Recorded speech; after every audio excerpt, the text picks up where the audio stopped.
दुनिया पूंजी से चलती है और इस वक्त दुनिया में सबसे कीमती कोई चीज है तो वह एनर्जी है। और जहां एनर्जी और पूंजी दोनों होगी वह देश युद्ध नहीं करते, बल्कि उन्हें युद्ध में हराकर कोई दूसरा देश कब्जा करना चाहता है, या फिर वो देश अपनी रक्षा के लिए उन देशों को नियुक्त कर देते हैं कि आप हमारी सुरक्षा कीजिए, इसकी एवज में हम आपको बहुत सारी पूंजी देंगे। और एक झटके में दुनिया ठहर गई। इसलिए ठहर गई क्योंकि वही देश इस वक्त युद्ध के निशाने पर है, एक ऐसे निशाने पर जिसके बाद पूंजी यानी इन्वेस्टमेंट कौन कैसे करेगा कोई नहीं जानता है।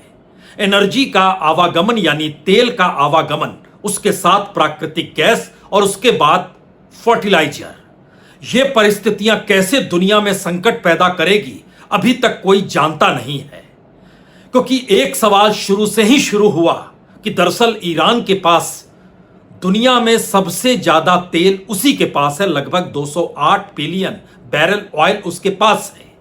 उसके पास बड़ी तादाद में जो नेचुरल गैस है वो लगभग 1200 टीसीएफ, उसके पास बड़ी तादाद में गोल्ड है यानी 320 मीट्रिक टन गोल्ड है। वहां पर रेयर अर्थ कहें या कहें lithium, copper, iron ore, zinc, यह सब कुछ उसके पास है। कीमत लगाने लगिएगा तो यह लगभग 27 ट्रिलियन डॉलर से ज्यादा का होगा। तो क्या अमेरिका ने हमला इसी पूंजी को लेकर किया? और दूसरी तरफ ईरान की अपनी भौगोलिक और उसके अपने गवर्नेंस के सिस्टम के तौर तरीकों ने अमेरिका को उलझा दिया? या फिर इससे हटकर ईरान इस हकीकत को जानता है कि खाड़ी देश अगर इन्वेस्टमेंट बंद कर दें अमेरिका के भीतर लगाना तो एक झटके में अमेरिका की इकोनॉमी डगमगा जाएगी, क्योंकि खाड़ी देशों की बहुत पूंजी अमेरिका में लगी हुई है। अमेरिका जितना इन्वेस्टमेंट खाड़ी देशों में करता है उससे लगभग 10 से 15 गुना ज्यादा इन्वेस्टमेंट खाड़ी देश अमेरिका में करते हैं। पिछले साल मई के महीने में व्हाइट हाउस ने एक पेपर पढ़ा था और बताया था कि कितनी बड़ी तादाद में इन्वेस्टमेंट खाड़ी देशों से आने वाला है। उसमें शुरुआती दौर में 3 ट्रिलियन सिर्फ 3 देशों से जोड़कर रखे गए थे। व्हाइट हाउस के उस पेपर में जो मई 2025 में रखा गया उसमें बताया गया कि सऊदी अरब 600 बिलियन डॉलर से लेकर 1 ट्रिलियन डॉलर तक इन्वेस्ट अमेरिका में करेगा।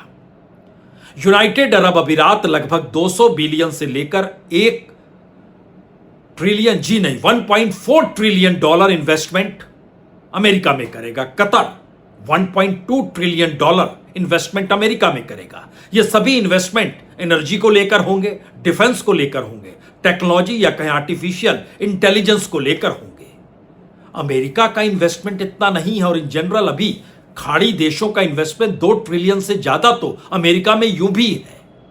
तो क्या यह पूरी की पूरी परिस्थिति उस इकोनॉमी को दायरे में खड़ा कर चुकी है जहां पर अमेरिका अब यह सोच रहा है कि अगर खाड़ी देश इस युद्ध से बाहर नहीं निकाले गए तो पूरा इन्वेस्टमेंट और जो मेक अमेरिका ग्रेट अगेन बनाने का जो जिक्र वह अपने वोटर्स से कर चुके हैं या फिर अमेरिका में दे चुके हैं जो नारा, वो सब कुछ एक बुलबुला साबित हो जाएगा, सब कुछ ढहढहा के गिर जाएगा। शायद इसीलिए पहली बार यह सवाल अगर अमेरिका के भीतर है तो दूसरा सवाल गल्फ कंट्रीज के भीतर भी है। उनके भीतर भी यह सवाल खड़ा होने लगा है कि जिस बात का जिक्र दशकों से चल रहा है कि क्यों नहीं गल्फ कंट्रीज अपने तौर पर अपनी सुरक्षा और जिस तरीके से नाटो काम करता है उसी तर्ज पर वह एक इस्लामिक नाटो बनाने की दिशा में बढ़ जाएं, जिसकी अगुवाई सऊदी अरब करे, जिसमें सहयोग तुर्की और पाकिस्तान का भी हो, और इस इस्लामिक नाटो के तहत उन्हें अपनी इकोनॉमी को डेवलप करने में कोई दिक्कत नहीं होगी। हालांकि मुश्किलें उसमें बहुत हैं, लेकिन पहली बार यह सवाल उठा तो है। लेकिन दूसरी तरफ इस युद्ध का सबसे बड़ा संकट अमेरिका पर कैसे आ चुका है। अमेरिकी राष्ट्रपति ट्रंप जब प्रेस कॉन्फ्रेंस करने कल रात बैठे तो उन्होंने खुले तौर पर उस इकोनॉमी का जिक्र कर ही दिया कि उन्हें समझ ही नहीं आया कि आखिर ईरान ने खाड़ी देशों पर अटैक क्यों किया। क्योंकि यूनाइटेड अरब अमीरात तो बैंकर है ईरान के लिए, सऊदी अरब बड़ी तादाद में उन्हें पूंजी पैसा देता है, तेलों का आवागमन इन देशों के बीच जो होर्मुज़ रूट बंद कर दिया गया उसको लेकर है। ये सारे सवाल निकले और अमेरिकी राष्ट्रपति ट्रंप को कहना पड़ा, ईरान ने बहुत स्मार्टली ये खेल खेला है, सोचा ही नहीं था किसी ने। और यकीनी तौर पर मोसाद और सीआईए ने और पेंटागन ने वाकई ये नहीं सोचा था कि एक तरफ होर्मुज़ रूट बंद होगा और दूसरी तरफ खाड़ी देश निशाने पर होंगे। जरा अमेरिकी राष्ट्रपति ट्रंप जो खाड़ी देश और ईरान को लेकर कल रात कह रहे थे, सुनना चाहिए। I heard they were sending missiles to UAE. I said, that's strange. You know, UAE is like the banker for Iran. They're like the banker. Qatar, their neighbors, they got along okay. Saudi Arabia. All of a sudden, Kuwait is getting hit. Bahrain is getting, all these countries are getting hit. There was no expert that would say that was going to happen. It's not a question of like, gee, should you have known? And if we did know, big deal. I mean, we have to do. असल में पूरी दुनिया में जितना investment खाड़ी देशों के जरिए होता है उसका 1/4 यानी 25% सीधे सीधे अमेरिकी इकोनॉमी से जुड़ चुका है। और उस इकोनॉमी के भीतर जो गल्फ कॉरपोरेशन काउंसिल है उसने जितना पैसा लगाया है वो अमेरिकन स्टॉक में लगा हुआ है, अमेरिकन बॉन्ड में लगा हुआ है, प्राइवेट इक्विटी के साथ जुड़ा हुआ है, रियल एस्टेट में लगा हुआ है और बाकी डिफेंस टेक्नोलॉजी और एनर्जी का क्षेत्र तो है ही।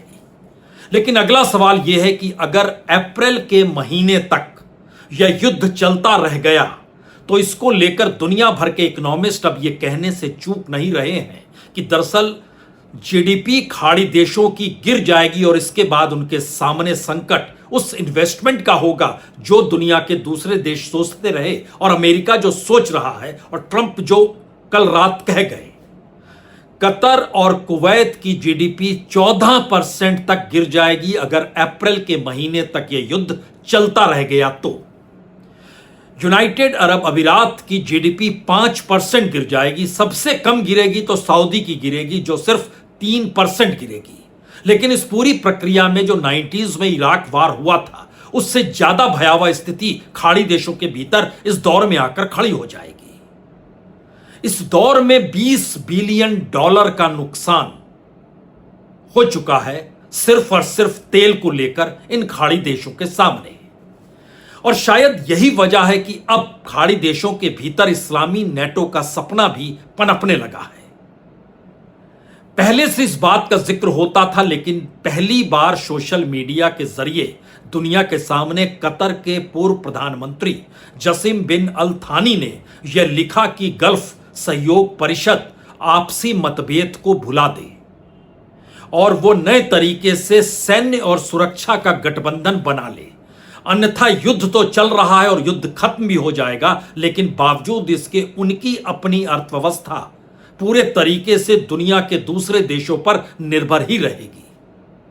याद कीजिए 2024 के वक्त तुर्की के राष्ट्रपति एर्दोगान ने कुछ इसी तरीके से कहा था जब इजराइल के खिलाफ वो ये सोचकर खड़े हुए थे कि ये इस्राइल की विस्तारवादी नीति में तुर्की भी आ जाएगी।